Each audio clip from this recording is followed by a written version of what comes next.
CM సభలో మంత్రి ఆవేదన. మంచి మాటలు చెప్పాలని బీఆర్ఎస్ నివేదన.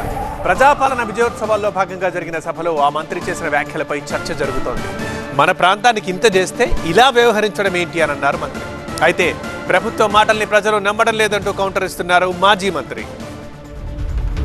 మత్తల్ నియోజకవర్గానికి జిల్లాకు వేల కోట్ల రూపాయలు ఇచ్చిన సీఎం రేవంత్ రెడ్డి వచ్చినప్పుడు ఆయనకు మరింతగా ఘన స్వాగతం పలకాల్సి ఉండేదన్నారు మంత్రి వాకిటి శ్రీహరి. ఈ విషయంలో జరిగిన తీరు తన మనసును గాయపరిచిందని ఆవేదన వ్యక్తం చేశారు.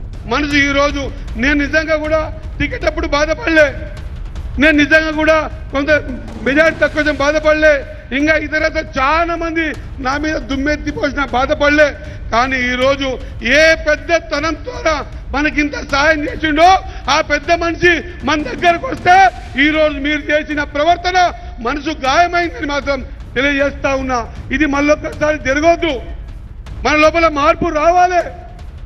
మన కోసం పనిచేస్తున్న వ్యక్తులు, ఆ వ్యక్తులకు మనం సాధారణంగా ఆహ్వానం పలకాలి.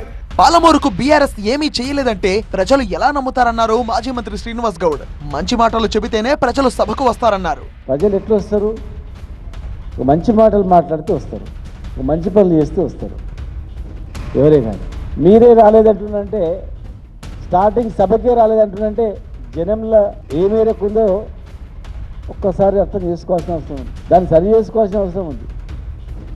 పాలమూరు జిల్లా ప్రజలు ఏం చేయలేదంటే నమ్ముతారా? కాంగ్రెస్ ప్రజాపాలన విజయోత్సవాల తొలి సభ అట్టర్ ఫ్లాప్ అయిందన్నారు మాజీ ఎమ్మెల్యే పట్నం నరేందర్ రెడ్డి. మంత్రి మాటలతో ఈ విషయం స్పష్టమైందన్నారు. మొట్టమొదటి సభనే అట్టర్ ఫ్లాప్ అయిపోయింది. స్వయాన క్యాబినెట్ మంత్రి గారే ముఖ్యమంత్రి గారికి ఇంకా పెద్ద ఎత్తున స్వాగతం పలికేది ఉండే, ఇంకా చాలా ఆశీర్వదించేది ఉండే, నేను బాధపడుతున్నా అని చెప్పిన స్థాయికి వచ్చిందంటే ఆ సభ ఏ విధంగా జరిగిందో ప్రజలు ఆలోచిస్తున్నారు, కాంగ్రెస్ మంత్రులు కూడా ఆలోచిస్తా ఉన్నారు. అయితే సీఎం సభ సక్సెస్ కావడాన్ని బీఆర్ఎస్ జీర్ణించుకోలేకపోతుందని, అందుకే మంత్రి వ్యాఖ్యలను వక్రీకరిస్తుందని కాంగ్రెస్ ఆరోపించింది.